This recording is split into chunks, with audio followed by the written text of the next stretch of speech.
funny. So, right, I do see another gentleman in the green room just now, so I'm seeing if I can maybe bring them in here just now if they're ready. I think they're ready to go. So I think I'm just going to bring them into the stream just now. It is Resisting the Lies, aka DJ. How's it going? How you doing? Yeah, no bad. How you doing? Thank you very much for coming along onto the show. I thought I would face talks, yeah. Yeah, I see the Viva Vendetta mask, but you're in front of a camera, so that's pretty good to see. So everyone's so desperate to see my luscious locks, so I thought, why not? Yeah, well, it's good to see you coming along, DJ. So, how's your Christmas? Well, I know it's not Christmas at the moment, but how's your Christmas shopping getting along so far? Least said about that, the better. Like, I'm waiting for the Boxing Day sales. I bought what I need to buy for sort of immediate family, yeah, but like cousins and stuff, they can fuck off. They'll get stuff for Boxing Day. You know what I mean? Not made the money. Yeah, I've only because I got a job, proper like on the books job, like 2-3 weeks ago. So I only started to earn some decent because I've been with you're with agency yourself, ain't you, Chief? At the moment, yeah. I've been stuck with them since I was 21. I'm 27 now, and like honest, no. Finally got an on the books job, like on the building sites for a trade. But 3 weeks ago, so I'm earning decent money now. So, but no, my cousins, they can wait. You know what I mean? What about yourself? Because I didn't catch it. I stream cut you at the start. My mistake. Yeah. I had to get some stuff off my chest, like about critical race theory. So I don't know if you've already elaborated on. If you've bought stuff for your family or whatnot, like I was just going to mention, like, with regard to I'll start off with the Christmas shopping thing. I think everything has all been done at the moment, so it's not like there's anything I've not missed out or anyone or anything like that at all. So that's all been out of the way. I was briefly talking about the recent news with the Scottish Parliament, and I don't know if you've seen this already, but basically the Scottish government have passed a controversial legislation, which is called the Gender Reform Recognition Bill, I think it's called. It might be the other way around. So, but since you're on the show, and I know that you're very anti-SNP. I know you make a lot of great videos on your channel when talking about the SNP. So, was this something that you've heard just now, or maybe because it might be interesting maybe to give your take on the whole thing? But because it went on for so long, because it went on. It was Tuesday night. It went on till like 12 at night. Then it went on again until like 11:30 last night. And then it got passed today. It was too much for me to watch in its entirety, like because I clip stuff like from the Parliament all the time, but it was just too much for me. Like, because I thought, all right, but I've got a screenshot on my phone here, right? The Scottish Parliament. This was on Tuesday night. The Scottish Parliament voted 59-64 against an amendment that would have prevented registered sex offenders from being able to self-identify under the proposed gender recognition bill, right? So effectively, a tranny can change sex, like if they're a sex offender, they can change sex and whatnot, and this bill now allows them to do that. There was an amendment that was put into place to prevent these people from doing that. So you're going to see a lot more men going into female prisons now under the guise of being trannies. Right. And this is our Scottish nationalist government. Yeah. They're nationalist, Chief. Come on. Well, nationalist, yeah, quote unquote.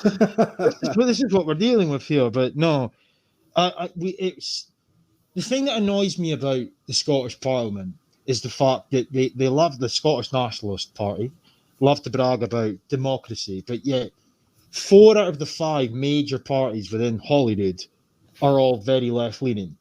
So the only sort of pushback that this bill was getting in the run-up to the bill being debated, quote-unquote, and debate is a laughable term because it's just people saying, well, I want this bill to pass because I like people with pronouns in their bios, and then the next person will come and go, I agree, etc. But the only pushback was coming from the Tories, right? And the Tories in Westminster and the Tories in Scotland are two different entities in many respects, because the Scottish Tories, to their credit, they actually do push back on things that matter. But it doesn't mean anything, because nothing that they push back against means fuck all, because the rest of the parties are all very left-leaning. So it passed with flying colours. You could have put a bet on that in any bookie, months ago. We all knew that was going to happen. But here we are. So, but the worst part about it is the fact that they did a consultation on this. They did the same thing they did with the hate crime bill in Scotland. They did a consultation on this. The vast majority of the Scottish public that participated in this consultation did not want this. The same way that they didn't want the hate crime bill. The same way that they didn't want the adaptations to the hate crime bill pertaining to misogyny.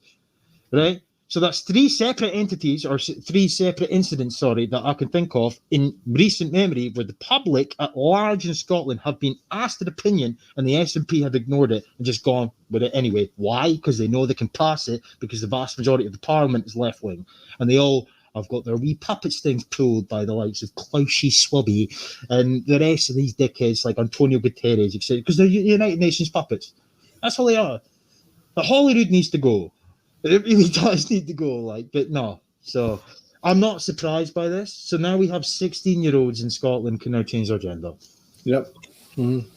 I mean, I honestly, when I saw the news earlier on, I wasn't really that much surprised either, which I know that might sound a bit messed up, but again, it is Scotland. Our own government is so left-leaning to the point where it's become a massive joke in and of itself. You just really cannot take it seriously. So you think, well, if they're going to pass that, then what else are they going to pass at this point? And I think what they've passed just now, I think is only just going to open the door for more degeneracy coming through. So I wouldn't be surprised at some point they're going to try. And I know that this will not be the first time they try to do this, but I know they try to do it multiple times in the past.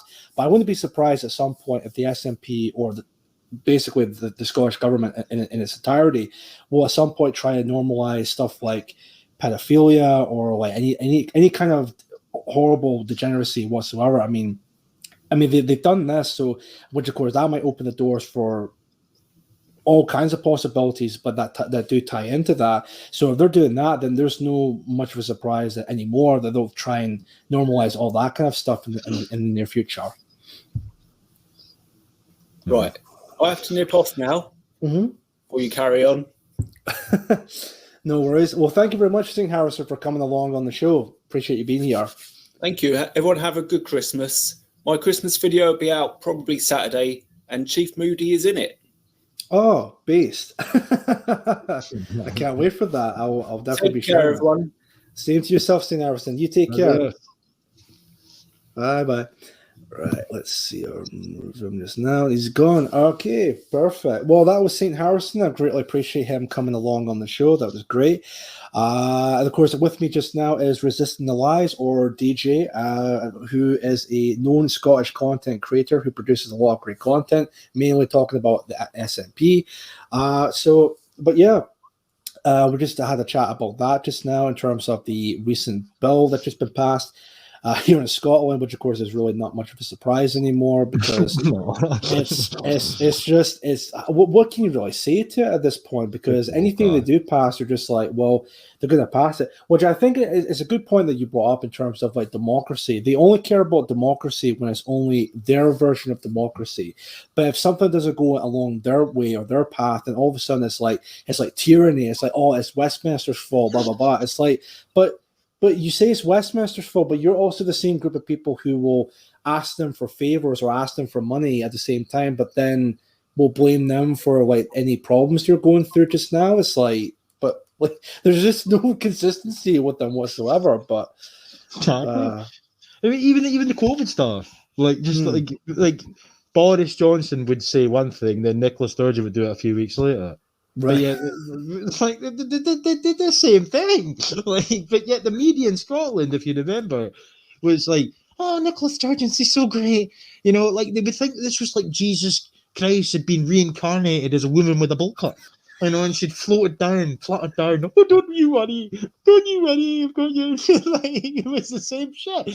Boris Johnson would tell you to jump. Nicola Sturgeon would tell you to jump. You know, but 3 weeks later or 4 weeks later, you know, and she had the temerity because that was in 2020. That's how it was operating. And then in 2021, Sturgeon came out and she was like, "Oh, Boris Johnson, he's copying our policies." Oh, but it's like, are you off your nut? Are you off your nut? She said that like February 2021. But yeah, all of 2020, she'd come out on the podium, you know, the way, you know, and the way, you know, and she's starting at a podium and go, and then she's got her script in front of her that because she can't speak from the heart, like, and then, you know, and it would be, well, Boris Johnson said jump. Well, I want you to jump. Like, I don't know. And the worst part about it, though, about that whole thing was the fact that all across the UK, there was polls, or alleged polls, I don't know, but they were saying that Nicola Sturgeon was the most trusted politician across the whole of the UK. Like, what? I can't trust no woman with gel in her hair. For a start. Like, but she said nothing different to Boris Johnson at all through that whole debacle. But yeah, she's just held up to such high regard, and I don't get it. I mean, Mark Drakeford, he's irrelevant. Nobody even knows who he is, really. As for what's happening in Northern Ireland, who knows? But Nicola Sturgeon, everybody knows who she is. They think she's wonderful. Yeah, it's very, yeah. I've noticed that as well. It's just very.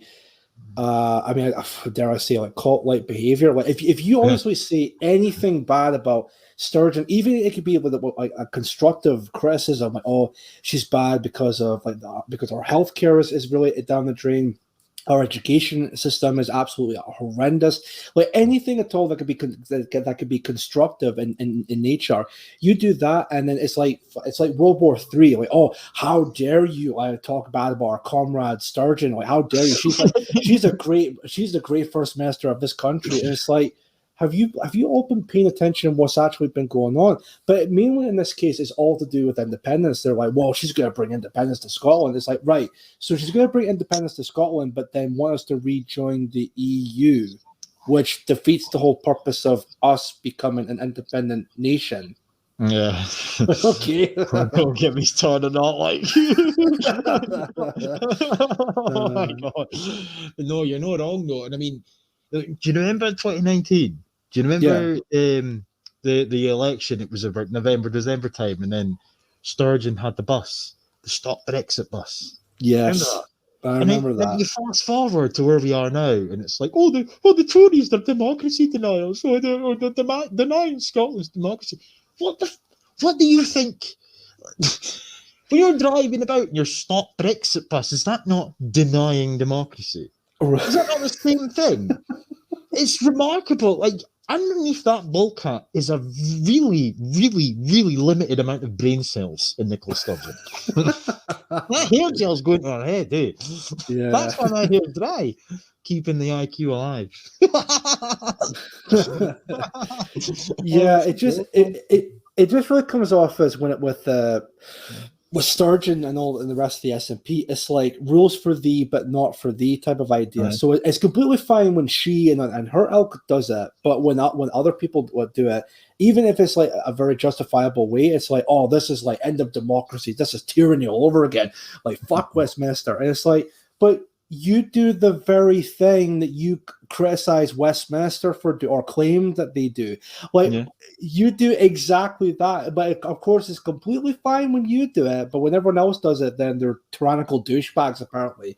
Like, you just can't make it up with this lot. No, you're not wrong. It's the same with what they're saying now about India F2 in Scotland. Yeah.